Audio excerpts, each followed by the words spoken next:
What's up, guys? MC Stu here, and today we are going to talk about Star Citizen, if it is worth playing or checking out here in the end of 2024 and going into 2025. Before we jump into it, I want to address the inevitable comments that I'll get that Star Citizen is a scam, and the two main arguments for that. And let me also say there's a lot of things to complain about, nitpick, and things like that, and some of them I agree with, but the inference that it is a scam, I do disagree with. I think the main reason that some people feel that way is because there's not a lot of comparison. Star Citizen is a crowd-funded, open development process, which is something that is not normal in the gaming industry. At least we see more of it now, but there wasn't much of that kind of thing that was in the mainstream when Star Citizen was originally announced. I think the issue is that when we look at, say, some other game that's going to come out, let's say GTA 6, it's announced in 2022, it's going to be coming out in 2025, and hey, look, it was announced 2022, and 3 years later, we have the game. But if you go and do some digging, most estimates is GTA 6 has costed close to $2 billion to develop, and was in development for 10 years. And so generally what happens is by the time we hear about a game coming out, it's very close, if not, completed, and then it's released very shortly after that. So there's not a lot of a good comparison to where when we look at a game like Star Citizen, where we've known every thing about it since its conception, all the decisions and all the different things that are happening. It's this ongoing open process that we're able to see, nitpick, maybe we like it, maybe we don't like what we're seeing, and on and on. All other games that we're familiar with are not like that. And so I think that's the biggest issue, is just a matter of perspective. It sounds like a long time, it sounds like a lot of money, and both of those things are true, but they're not uncommon in the gaming industry, especially today with a lot of these AAA titles. Not to mention Star Citizen, if you compare it to, say, Rockstar and GTA 6, Star Citizen had no studio, no engine, none of that stuff when it started. GTA 6 still costed a boatload of money and took upwards of 10 years to actually be released. And that's with having an engine, that's with having an established studio. So for me personally, and you may feel different about this, and I get it, everyone's entitled to their opinion. So when I compare it to things like that, to me, it doesn't seem like it's out of line in terms of what's happening development-wise. And also take into account they're developing completely new technologies that don't even exist, like server meshing and those kinds of things, which have gone into the test servers. I've actually played it and experienced this new technology that they've been able to make breakthroughs on. That will be going into a live build here in the next couple months with 4.0. So those are the two main arguments, and I just want to get those out of the way. I've also played the game since 2018, and since I've played it, it's not even the same game in terms of the the scope, the features, missions, ships, all the different kinds of things that are available to do in the game. The money that they are making is going in developing this game, as well as the Squadron 42, which is the campaign mode, if you will, of the game.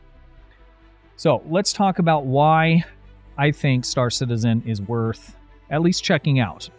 This game is unlike any other experience I've had playing any other video game. The scale of the game is insane. The vastness, the size. There are games like EVE Online and No Man's Sky that certainly have larger maps and larger areas, but not with the same kind of detail that this game has. You can, see a planet or, fly to a planet across the system. You could maybe pick out a moon, or maybe on that planet that you just flew to, and look at a mountain peak down below you and fly directly down to that peak with no loading screens, no cutscenes, and land and get out and check out the environment. There's many different kinds of environments depending on the planet or the moon that you're on. The attention to detail is insane. The way that things look in the game, they paid attention to little things, floorboards in your ship or in the hab that you spawn in. The very minute details in how they've put this together and visually are very, very good.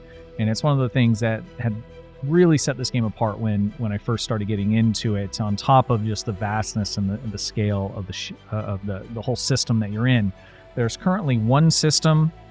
It has 4 planets with multiple moons around them. There are other points of interest around the current system. Each planet or moon you can spend days on, flying around, going to different points of interest, running missions, a lot of group content kinds of things that you can do. So there's a good amount in that singular system that's there. There is another system, Pyro, that will be released here in the next couple months with 4.0, which will also include the server meshing. There's a wormhole that'll actually take you as a station there. You'll go and you can go through the wormhole and go to the new system, which is going to basically double the scope of the game, which is already very, very big. The plan is for there to be up to 100 systems, I believe. There might be more than that.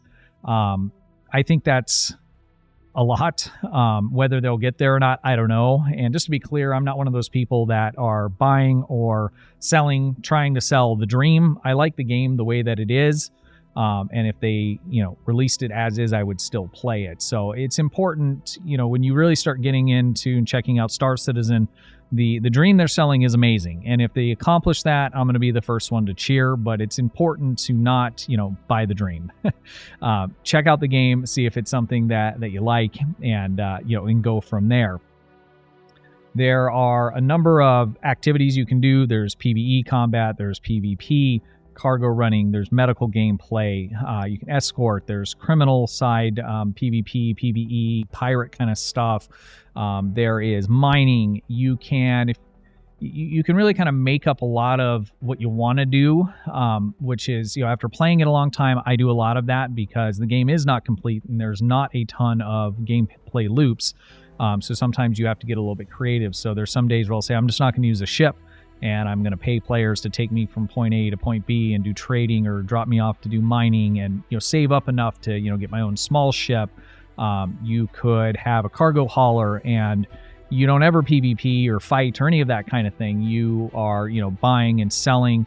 And the cool part about it is, when you log into the game, you wake up in a bed and you get out of that bed. If you're in a main city on a planet, you're going to go out of your hab. You're going to go to the elevator. You're going to go down the elevator to the lobby, out of the building that you're in, to the train, take it to the spaceport, go to your hangar, call the ship that you want to use. You're going to go into that ship manually, start up the engines, do all the things to get it flight ready, ask to depart. They'll open your doors. You're going to take off.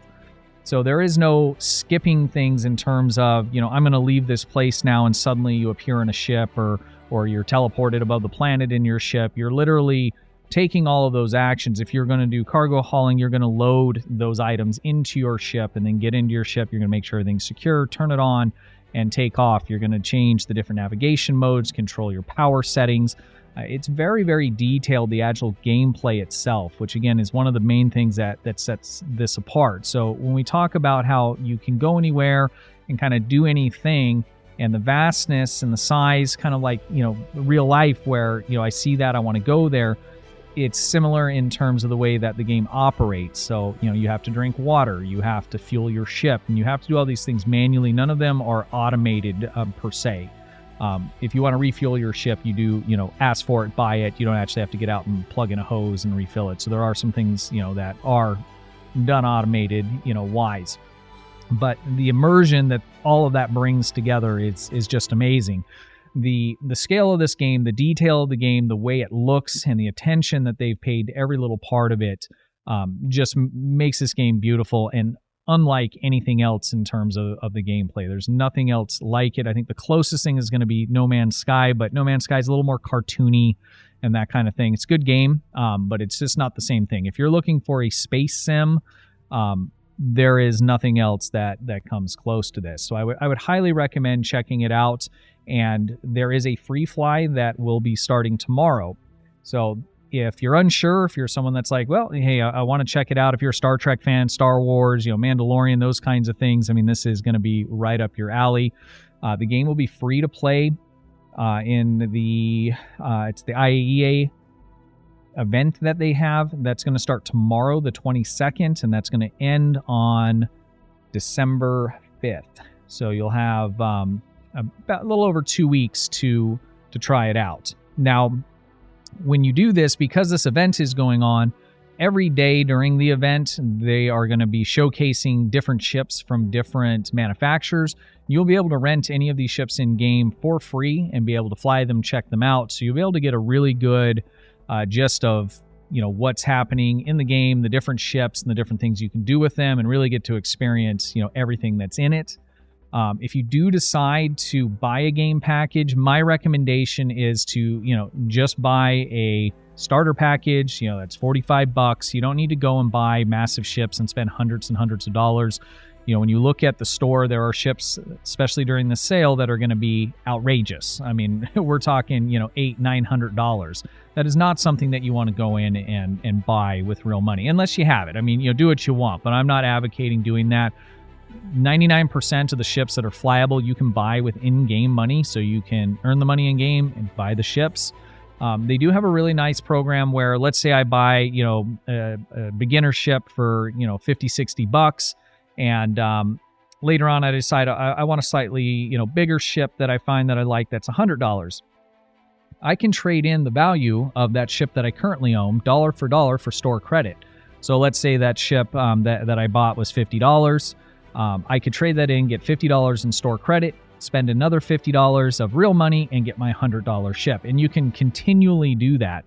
So if you find, hey, there's another ship I want, it's $120, you could trade in your $100 ship for store credit.